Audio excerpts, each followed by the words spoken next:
নমস্কার, কেমন আছেন সবাই? আশা করি সবাই খুব ভালো আছেন। আজকে একটা সুন্দর রেসিপি নিয়ে চলে এসেছি। সেটা হলো চিংড়ি দিয়ে এঁচোড়ের ডালনা।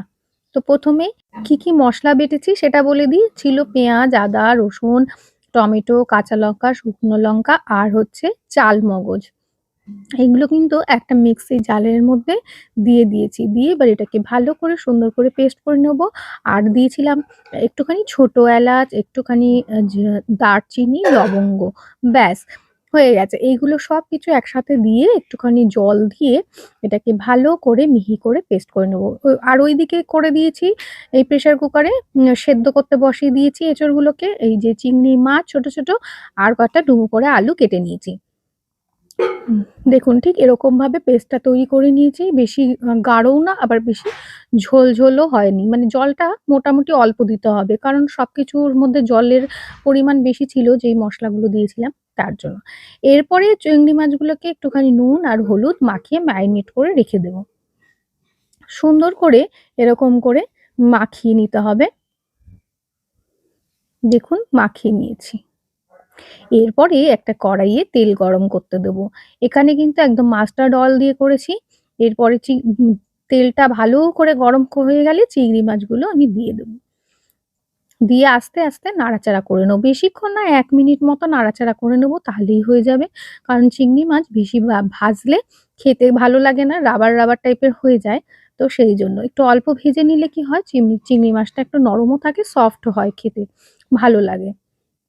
তো চিংড়ি মাছটা সব তুলে নিলাম। নিয়ে এবার ডুমো করে কেটে রাখা আলুগুলোকেও নুন আর হলুদ দিয়ে ভালো করে সুন্দর করে ভেজে নেব।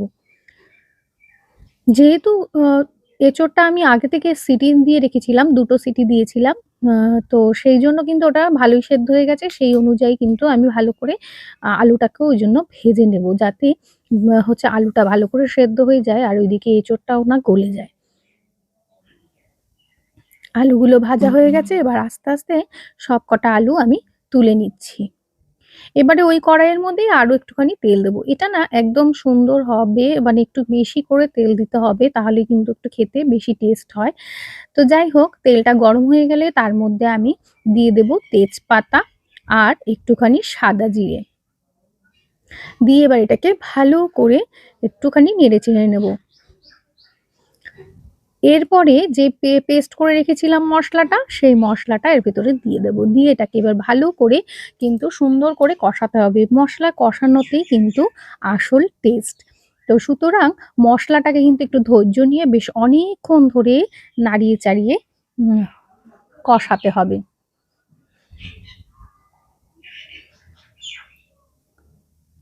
দেখুন মসলাটাকে কিন্তু এই দেখুন এই হচ্ছে তেলটা ছেড়ে এসেছে। তেলটা ছেড়ে আসার পর এরকম করে একটুখানি নাড়িয়ে নিতে হবে মাঝে, মাঝে নাহলে কিন্তু তলে লেগে যেতে পারে। এরপরে মিক্সি ধোয়া যে জলটা আছে না সেটাও দিয়ে দিলাম।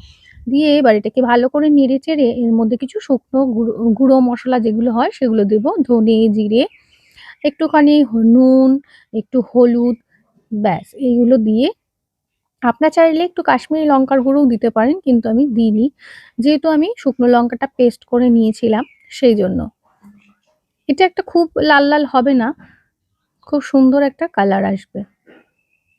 দিয়ে এবার এটাকেও ভালো করে একদম লো সিমে ভেজে নেব। আর কিন্তু মাঝে, মাঝে অল্প, অল্প করে জল দেব আর এটাকে কষাতে থাকবো। খুব সুন্দর করে ভালো করে কষাতে হবে। কষানো যত মানে সুন্দর হবে ভালো করে কষাবেন তত বেশি এটার টেস্ট বাড়বে। দেখুন তেল ছেড়ে দিয়েছে আমার মসলা কিন্তু কষা হয়ে গেছে। এরপর যখন তেল এরকমভাবে ছেড়ে দেবে, মসলাটা কষানো হয়ে যাবে, দিয়ে দেবো কিছু টমেটো কুচি। আমি একটাই টমেটো দিয়েছিলাম আর বাটাতে দিয়েছিলাম হাফটা মতো টমেটো। ওটা একদম ছোট্ট একটা ছিল আর এটা ছিল মাঝারি সাইজের। টমেটোটা গলে গেলে এবার ভেজে রাখা চিংড়িগুলোকে দিয়ে দেবো। দিয়ে এবার এটাকেও ভালো করে নেড়েচেড়ে মিশিয়ে নেব। আর তারপর দিয়ে দেবো সেই ভেজে রাখা আলুটা। দিয়ে এবার এটাকেও একটু নেড়েচেড়ে নেব।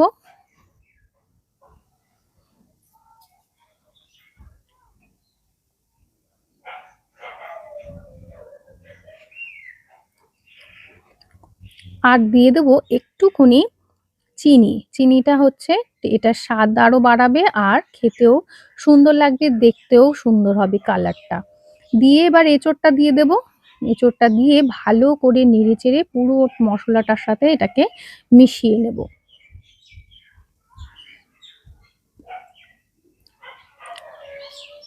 আপনারা কারা কারা এঁচোড়ের তরকারি খেতে ভালোবাসেন অবশ্যই জানাবেন।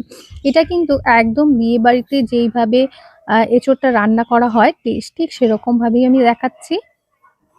এরপরে যে এঁচোড় সেদ্ধ করা জলটা ছিল সেটাও দিয়ে দেব। দিয়ে এবার যে পরিমাণ মতো জল দিয়ে দেব, যতটা জল আপনাদের লাগবে সেই অনুযায়ী জল দেব। এটা কিন্তু খুব বেশি একটা গ্রেভি হবে না, একদম কষা কষা টাইপেরই হবে। তো এবার দিয়ে ভালো করে এটাকে নেড়েচেড়ে দেবো। যেহেতু এটা আগে থেকে সেদ্ধ করা ছিল সেই অনুযায়ী একটু বুঝে জল দিতে হবে যাতে সবকিছু গলে না যায়। এটা একদম গোটা, গোটা থাকবে আরকি কিন্তু সেদ্ধ এরকম আরকি। তাহলে কিন্তু দেখতেও ভালো লাগবে, খেতেও ভালো লাগবে। এবার একটা টিপস দিই, এই যে এই সমস্ত জল-টল দেওয়ার পর না একটুখানি হলুদ একটু জলের মধ্যে গুলে এই টাইমটা যদি ছেড়ে দেন তাহলে কিন্তু ভীষণ সুন্দর কালার আসে। তো আমি সেটাই করলাম। দেখুন কালারটা এত সুন্দর আসবে, ভীষণ সুন্দর। তো এবার দিয়ে ওটাকে ভালো করে এবার নেড়েচেড়ে নেব।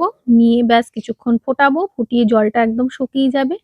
উম তো ব্যাস রেডি আমার এঁচোড় চিংড়ি। তো কেমন লাগলো অবশ্যই জানাবেন। সবাই ভালো থাকবেন, সুস্থ থাকবেন। আর হ্যাঁ, এটা কিন্তু ভাতের সাথেও ভীষণ ভালো লাগে গরম, গরম ভাতে। তো সবাইকে টাটা।